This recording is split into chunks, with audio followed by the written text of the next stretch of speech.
Cambiamos de tema, polémica sigue generando la fallida compra de la casa del expresidente Salvador Allende, mientras el Partido Republicano busca destituir a la ministra Maya Fernández y a la senadora Isabel Allende. Esta última dijo ayer que su familia siempre actuó de buena fe. Hoy la ministra Fernández rompió el silencio y dijo que no ha recibido un peso por esa casa. Por hablar de este tema y otros de la contingencia, estamos con el senador del Partido Socialista, Juan Luis Castro. Doctor Castro, bienvenido a Canal 24 Horas, ¿cómo le va? Encantado, Andrés, gusto saludarle. A ver, ¿cómo recoge usted, senador, las palabras? Aquí voy a leerle textualmente lo que dijo la ministra Fernández Era de su partido, ya no es militante del Partido Socialista, ¿cierto? ¿La ministra Maya Fernández? Sí, sigue siendo militante, ¿no? Sí. Sí, ya. Sí, tenía la duda, solamente ese. Sí. Le leo las declaraciones. Siendo ministra, no podía participar del proceso de compraventa, dice la ministra Fernández, y un último punto de ella, deslinda responsabilidad en su abogado, dice, jamás he recibido un peso por esta casa. ¿Cómo recibe usted las declaraciones de la ministra?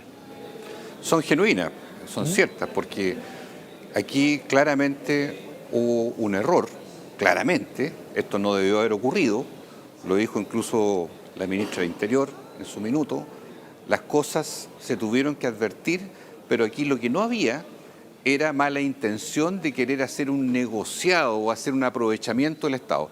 Que hubo un error, sí, le costó caro a la ministra de Bienes Nacionales, por cierto, con la salida, pero esta situación jamás, ni en la familia Allende, ni en lo que a mí me consta, que además conozco, y no solo por la cosa política, la identidad, sino por el ánimo de ceder esa casa para que fuese un museo.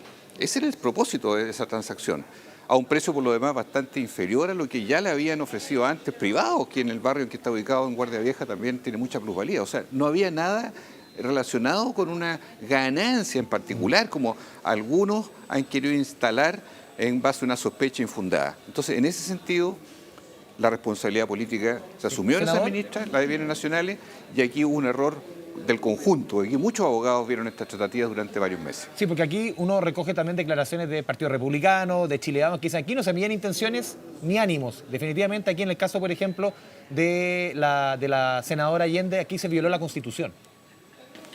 Mire, es muy doloroso que el legado del presidente Allende, la familia, las hijas en este caso, de una casa, que es la casa que tuvo en esa época el presidente cuando ejerció el poder en los años 70, sea mancillado o sea deshonrado a propósito de una situación que, reitero, fue una equivocación grave, lo admito, grave, que nunca debe haber sucedido porque hay una incompatibilidad de la Constitución que lo norma así, pero tampoco es para aquí hacer prácticamente un agravio gratuito a todo lo que es la figura de la familia de Salvador Allende, con sus hijas, con las personas que hoy día tienen de alguna manera sobre sus hombros ese legado que lo han representado en el mundo entero. Pensar que ellos querían aprovecharse de algo es absolutamente falso, y eso lo ha querido instalar la derecha de manera muy abusiva, más allá de una situación que no terminó de consumarse, porque aquí faltaban trámites incluso, o sea, no era una cosa que ya fuera cosa juzgada.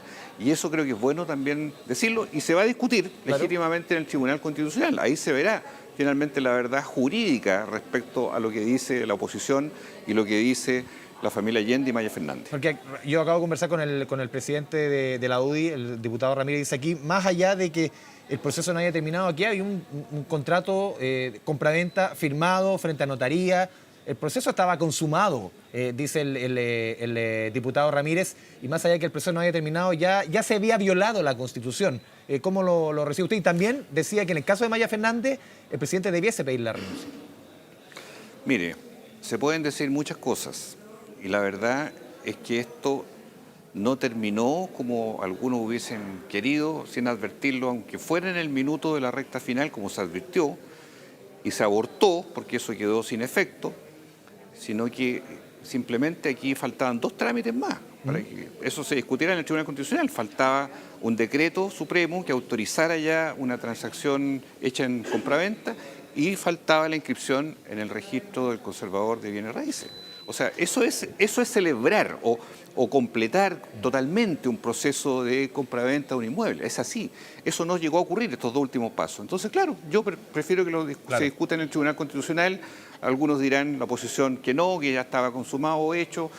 Otros, yo por lo menos sostengo que no, pero para eso están los equipos jurídicos que tendrán que dirimirlo. Pero distinto es simplemente o la infamia o querer instalar una imagen de aprovechamiento que aquí jamás existió. ¿Cree usted políticamente que es un argumento válido o lo suficientemente fuerte el decir no había ánimo de lucro, no había ánimo de enriquecerse, cuando usted mismo lo reconoce? Aquí claramente hay un elemento que va, en el caso de la senadora, contra la Constitución? ¿Es un elemento suficiente decir yo no tenía ánimo de lucro si igual al final se termina firmando un documento? O sea, lo que pasa es que esta era es una transacción, una compraventa a un precio que por lo demás estaba por debajo de los precios de mercado, Claro, pero eso que está tenía claro. un propósito. El tenía un propósito. tema es, sí, lo que yo le pregunto, Tenía un si solo es propósito. argumento suficiente. O sea, es una buena fe. O sea, pues es distinto cuando alguien se lo sorprende, se lo pilla, ¿verdad?, en un negocio mal habido. Aquí eso estaba muy lejos.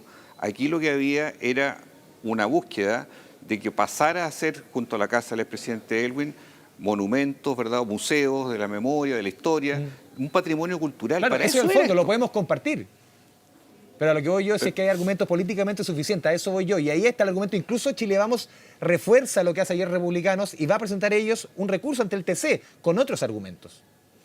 Sí, pero mire, ellos podrán hacer todas las escaramuzas que ellos estimen, están en su derecho, pero otra cosa es adjudicar una intencionalidad determinada. Eso es lo que a mí me consta porque conozco a la senadora Isabel Allende, conozco a Maya Fernández, no solo porque las ideas las compartimos, sino porque entiendo la nobleza que tienen ellos de la historia de ser la familia directa del expresidente Allende, que aquí jamás estuvo ninguna eventualidad siquiera de hacer una transacción indebida o en contra de la ley. Por eso ellos mismos, aquí Isabel Allende en este podio que está detrás mío, lo dijo con claridad ayer, y hoy día Maya Fernández. Lejos está de la familia Allende que hacer algún tipo de oportunismo frente ¿Senador? a un hecho del cual todo el mundo entiende que se actuó mal, hubo mala asesoría, se logró a tiempo decir, mire, no se consume más esto, se acaba esa operación y ahora ya la cosa es política.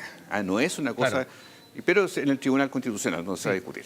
Senador, en toda esta batabola política, aquí incluso uno comentando con colegas, con especialistas, dicen una salida, por ejemplo, y se lo planteo, va mucho más allá de lo político, es, por ejemplo, que la familia done la casa. Que la familia entregue la casa definitivamente y esto se termina cerrando así. La done, diga, no sé, la vendemos a $1 o nada, o a 0 pesos, la done al Estado. ¿Puede ser una salida o es pedir mucho? O sea, yo creo que lo primero es esclarecer bien todos los detalles de despejar aquí el mal ánimo, porque cuando se trata de enlodar por enlodar, en este caso la figura del expresidente Allende a través de esta situación, siendo que el legado, lo dijo Maya Fernández, mucho más que la casa, ¿verdad?, de Salvador Allende. Claro. Sin embargo, otra cosa es el destino de la casa, sino que aquí se ha puesto en juego de alguna manera una credibilidad.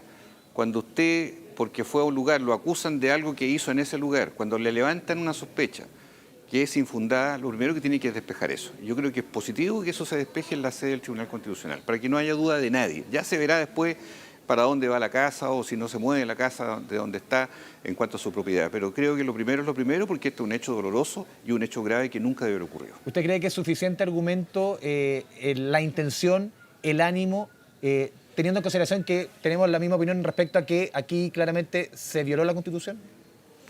Mire, de que se haya violado la Constitución en cuanto a que se hubiese terminado, completado todo el proceso, es lo que se va a debatir en esta otra sede que se llama Tribunal Constitucional. No puedo yo entrar en eso, no me puedo aventurar, pero sí le digo que cuando hay testimonio, cuando hay veracidad de una de las partes, que es la parte que iba a vender, que yo pregunto, ¿alguna vez alguien pudo haber levantado alguna sospecha de la familia de Salvador Allende que estuviera en algo raro? ¿Alguna vez en la historia de estos más de 50 años, desde que murió Salvador, alguien puede decir que en este largo ciclo esa familia ha tenido algún comportamiento impropio, incorrecto, ha tratado de usar la imagen del presidente, ha tratado de hacer algo indebido? Nada. Entonces yo le digo, esto no es simplemente pedir disculpas, vamos a otra cosa. No, yo le digo, aquí hay una trayectoria. ¿Esto mancilla el legado del presidente Allende, cree usted? Lo afecta, pero que yo creo que se va a resarcir. Eso se va a resarcir ahora cuando se dirima finalmente la situación jurídica en el TC. Ya, lo quiero llevar a otros temas, senador. Bueno. Estábamos conversando también con el diputado Ramírez respecto a la reforma a pensiones. ¿Cómo ve usted el ánimo en el Senado? Claro, se prorroga por una semana más el tema de la discusión en la Comisión de Trabajo. Usted no es parte, pero al final va a votar en algún minuto esta reforma. El gobierno, para presentar indicaciones, tiene plazo hasta el lunes. ¿Cómo recoge usted las palabras del presidente de antes de ayer? Claro, baja un cambio ayer respecto a las críticas, sobre todo a la derecha, en un momento difícil de la negociación. ¿Cómo ve usted la posición o las palabras del presidente y cómo ve usted este posible acuerdo? Que uno ve que ya había costado mucho ir pegando, armando el puzzle, y esto como que terminó un minuto, uno pensaba que barría todo. Mire, este ha sido un tránsito bien complicado porque son muchos años de espera.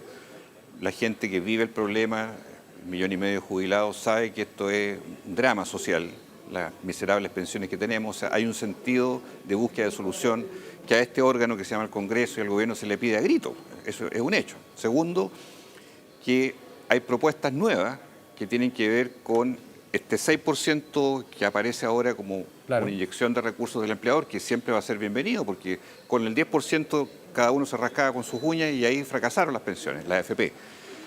Pero en tercer lugar, estamos como en la recta final del mes decisivo, en el Senado por lo menos, y por eso las temperaturas suben, como está el verano. Y en ese plano, yo creo que el llamado al presidente, tanto del lunes como ayer martes, si bien tienen tonos distintos, no hay que escandalizarse. Por un lado, el presidente tiene razón cuando dice, bueno, ¿y qué ha conseguido la derecha? Cuando efectivamente hay una porción mayoritaria de ese 6% ¿Pero fue innecesario nuevo, quizá en un momento tan frágil? Mire, nunca está, yo diría, fuera de la facultad de un presidente hacer un llamado a distintos sectores. Como llamar al diálogo. Él no fue insolente, no fue una salida de fue mano. vehemente, convengamos un poquito, ¿no? Pero mire, si en la historia el presidente Lago, el expresidente Piñera, todos han tenido su forma. Entonces, no creo que esto sea un agravante para decir aquí el diálogo, como han dicho algunos en la oposición, lo está rompiendo el gobierno, hay un problema desde el gobierno. No, aquí como todo acuerdo cuesta fraguar ya la etapa final, que debiera ser ya durante las próximas 3 semanas de este mes, para que salga ojalá una reforma de pensiones. ¿Para qué? Para que aumenten 30-35%, que es lo que está proyectado con la simulación del comité técnico, para que la industria que hoy día contempla tanto la administración de la cuenta como las inversiones se separe y las cuentas las administre un ente público, ¿verdad? Y las inversiones las siga manteniendo la AFP, porque es otro giro, no es el trato directo con el cliente, para que haya esa licitación de stock, para que haya igualdad de género hombre-mujer, que hoy día está desequilibrado en cuanto a una pensión a igualdad, igual ahorro.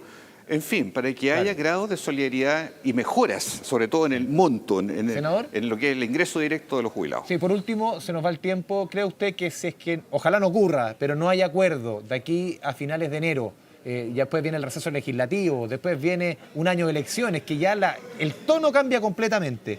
¿Usted ve difícil, si es que esto no se cierra, no se zanja de aquí a finales de enero, que tengamos una reforma de pensiones en el gobierno del presidente Gabriel Boric? Mire, en mes de enero debiera ser en el Senado. No le podría hablar yo de todo el trámite hasta que sea ley, porque tiene que volver a la Cámara, después una comisión mixta. Pero es una potente señal que se llegue a un acuerdo. Pero sí, aquí lo que hemos escuchado de boca del presidente de la Comisión de Trabajo, el senador Coloma, que es de oposición, que tiene su punto de vista legítimo, es que se va a votar en enero. Y me parece que eso es clave porque es un compromiso público, formal, que es compatible con el compromiso que en agosto pasado, cuando esto se empezó a tramitar en la comisión, se hizo formal en la sala del Senado. O sea, nosotros vamos a cumplir. Ahora, se trata de no cumplir por cumplir, sino que sea para que haya reforma de pensiones. Y por último, ¿cómo son a sus colegas socialistas de la Cámara de Diputados que han sido bien críticos? Solamente le menciono los socialistas, ni hablar de los comunistas o el PP, de los colegas socialistas, diputados, que han estado bien críticos frente a esto. Incluso muchos dicen, derechamente, vamos a votar en contra. Mire, cada cosa en su momento, porque ellos han estado legítimamente fuera del debate que ha estado todo este año en el Senado. Entonces, la ministra reconoció, la ministra Jara, que no había conversado con ellos, está conversando con ellos, le está explicando a todos, a todo el mundo del oficialismo y también al mundo de la oposición. Pero ese es otro trámite que vendría después, que aquí primero se resuelva en el Senado la posibilidad de un acuerdo, que creo que es lo central en este minuto, que se produzca un acuerdo, ojalá total, y si no, ampliamente mayoritario, para que mejoren las pensiones, para que la industria de la AFP tenga funciones diferenciadas, para que bajen las comisiones, que eso es clave en un momento tan sensible de la economía del país, y para que finalmente haya grado de solidaridad real con mejoras de la jubilación en los chilenos. Doctor Juan Luis Castro, le agradecemos este espacio como siempre con Canal 24 Horas. Buenas tardes, doctor. Hasta pronto. Muchas gracias, Andrés.